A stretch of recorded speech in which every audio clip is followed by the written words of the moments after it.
Audiobook Acolhendo a Criança Interior, de Cássia Fernandes, capítulo 2, parte 2. O sistema familiar e a perpetuação dos padrões. Quando chegamos na vida adulta e estamos conscientes das mudanças que queremos fazer e dos motivos que trouxeram certos sofrimentos e posturas desfavoráveis em nossas vidas, podemos agir. Em algumas famílias não se encontra o apoio para essa transformação, infelizmente. Todos nós temos ideias, valores, pensamentos, sentimentos e ações baseados em nosso nível de consciência. Só sabemos que algo não é bom quando tomamos consciência, e em relação à dinâmica familiar e disfuncionais é a mesma coisa. Os pais só saberão que algo não vai bem se ampliarem suas consciências. Certas dinâmicas familiares, quando não são vistas como disfuncionais, o padrão tende a repetir-se por muitas gerações e, nesses casos, algumas pessoas só estão repetindo o que fizeram com eles sem saber do dano que isso seria causado no futuro. Hoje temos acesso a diversas maneiras para buscar conhecimentos, um universo de informações que não existiam até alguns anos atrás. Não é nem um pouco próspero e saudável guardarmos mágoas e ressentimento dos nossos pais. Eles fizeram o que podiam dentro do nível de consciência deles e nos deram a vida. Precisamos seguir pela vida com foco na força e não na dificuldade do sofrimento, que é o que acontece quando alguém condena o pai ou a mãe. Quando mantemos a mágoa e o ressentimento, estamos focando na dor, no erro, na falha e não na força de quem nos colocou no mundo e na possibilidade de crescimento. Nessa direção, o caminhar pela vida vai enfraquecendo a postura necessária para o crescimento e a evolução. Os filhos são convidados a evoluir a espécie buscando ressignificar sua história e mudar seu destino. Para entender melhor essa relação entre o sistema familiar, a vida, destinos e padrões que se repetem, é imprescindível sabermos um pouquinho sobre a filosofia de Bert Helling e das constelações familiares. Eu diria até que é impossível falar da criança interior sem relacionar os eventos de um histórico de vida com a dinâmica de um sistema familiar. O olhar sistêmico das constelações nos mostra que a repetição de padrões acontece pelo vínculo familiar, pela lealdade e amor. Um amor cego e inconsciente, que temos com todos aqueles que pertencem ao nosso sistema.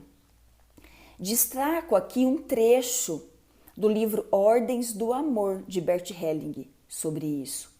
Na comunidade de destino constituída pela família e pelo grupo familiar, reina, portanto, em razão do vínculo e do amor que lhe corresponde, uma necessidade irresistível de compensação entre vantagem de uns e as desvantagens de outros, entre a inocência e a sorte de uns e a culpa e a desgraça de outros, entre a saúde de uns e a doença de outros, e entre a vida de uns e a morte de outros.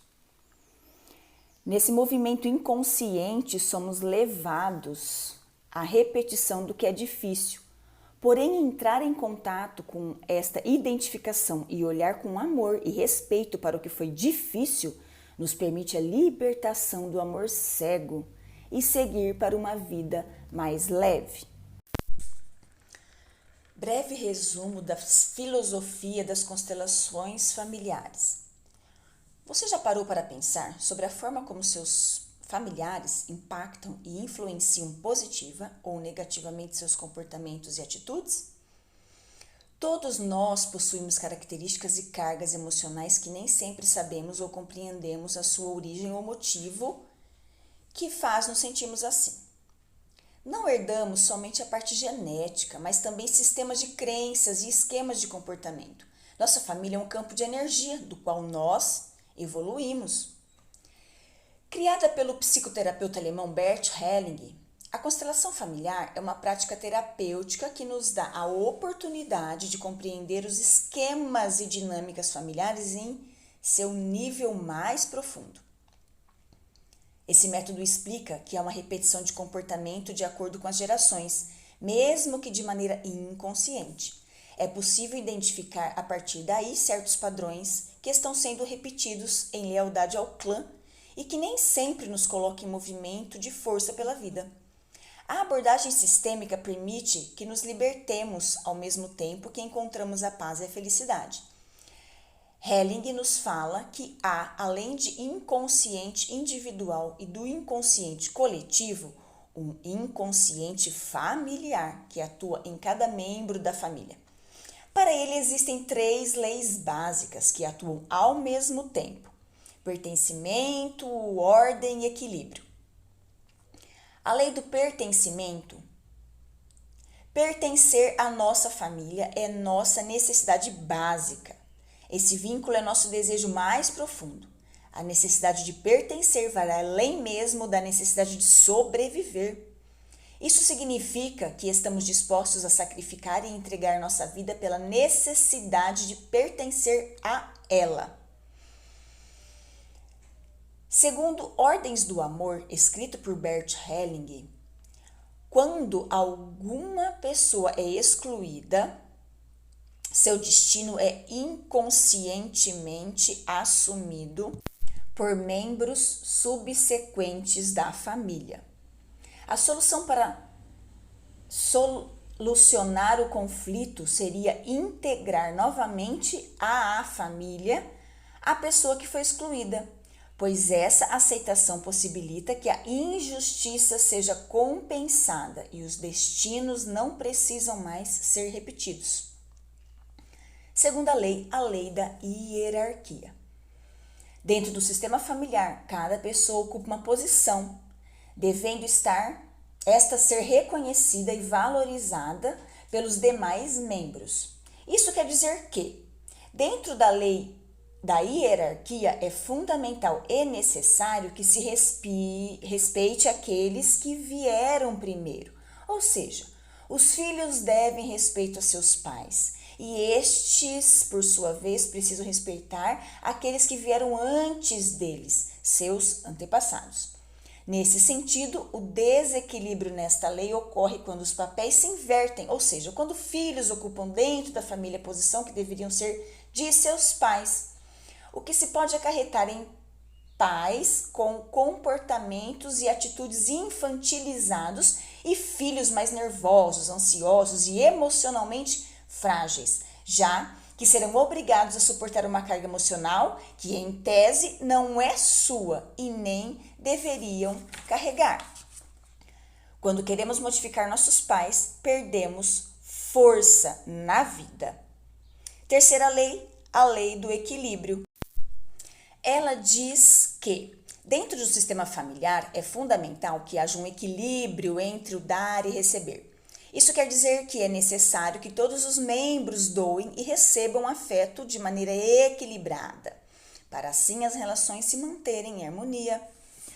No entanto, é comum observar relações, principalmente as afetivas, em que uma das partes acaba por doar mais amor do que o outro.